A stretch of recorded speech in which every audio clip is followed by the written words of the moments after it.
Hello,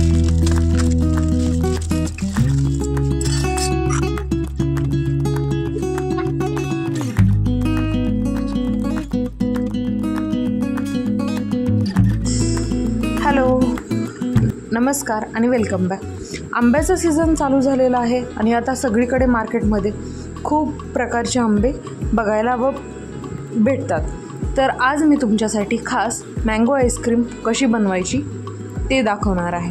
फक्त 2 ingredients वापरून आपण ही आजची आपली मँगो आईस्क्रीम बनवणार आहोत. तर त्यासाठी मी इथे 2 आंबे घेतलेले आहेत. तर त्याला आपण असं व्यवस्थित कट करून त्याचा पूर्ण पल्प काढून घेणार आहोत.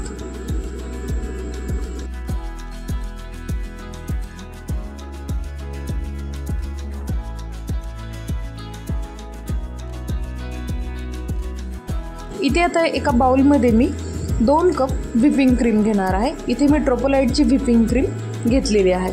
त्यामध्ये थोडेसे आईस क्रिस्टल आहेत, ते पण आपण थोडेसे नॉर्मल करून घेणार आहोत.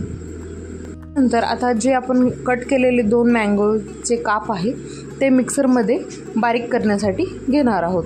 आपण मिक्सरमधून ह्यांचा एकदम पल्प तयार करून घेणार आहोत. यामध्ये विशेष एक काळजी घेणार आहोत, जे की म्हणजे यामध्ये आपण पाणी बिलकुल टाकणार नाही आहे, हे तुम्ही लक्षात ठेवायचं आहे. नंतर मिक्सरमधून बारीक पल्प तयार झाल्यानंतर आता इथे आपली क्रीम पण नॉर्मल झालेली आहे. आता बीटरच्या साहाय्याने मी ह्याला व्यवस्थित बीट करून घेणार आहे. साधारण 4 ते 5 मिनटं आपण याला बीट करून घ्यायचं आहे. आता आपल्या इथे मँगोचा पल्प छान इथे तयार झालेला आहे.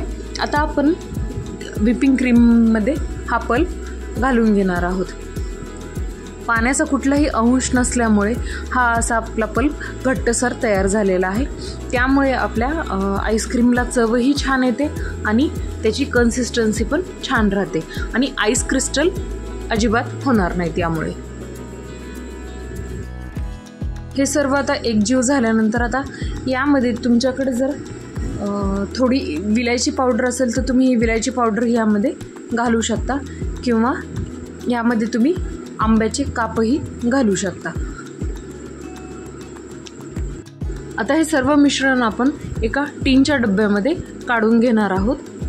सेट करण्यासाठी कुठलेही केमिकल पदार्थ न वापरता, इसेन्स न वापरता किंवा फूड कलर, येलो कलर ही आपण इथे वापरलेले नाहीत.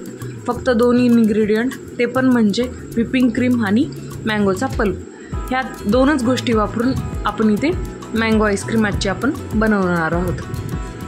तर साधारणतः आपण फ्रीजमध्ये ह्याला सेट करायला ठेवण्यासाठी 8 ते 10 तास फ्रीजरमध्ये ठेवणार आहोत. इथे विशेष काळजी एक घ्यायची आहे की ह्या मिश्रणाला आपण एअरटाईटच ठेवणार आहोत, जेणेकरून यामध्ये कुठलेही आईस क्रिस्टल बनल्या जाणार नाहीत.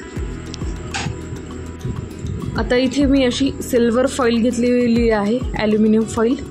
ह्याला आपण असं छान कवर करून घेणार आहोत व्यवस्थित आणि रबरच्या साहाय्याने ह्याच्या 4ही बाजू व्यवस्थित कव्हरअप करून घेणार आहोत.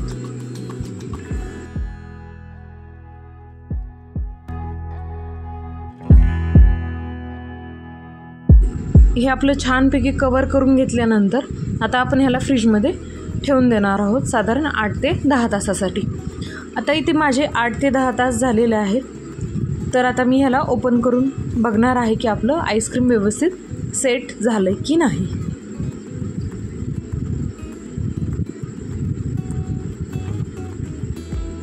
वाव, तुम्ही बघू शकता की आपलं आईस्क्रीम एकदम छान पद्धतीने सेट झालेलं आहे आणि ह्याचं टेक्स्चरही अत्यंत छान असं दिसतही आहे.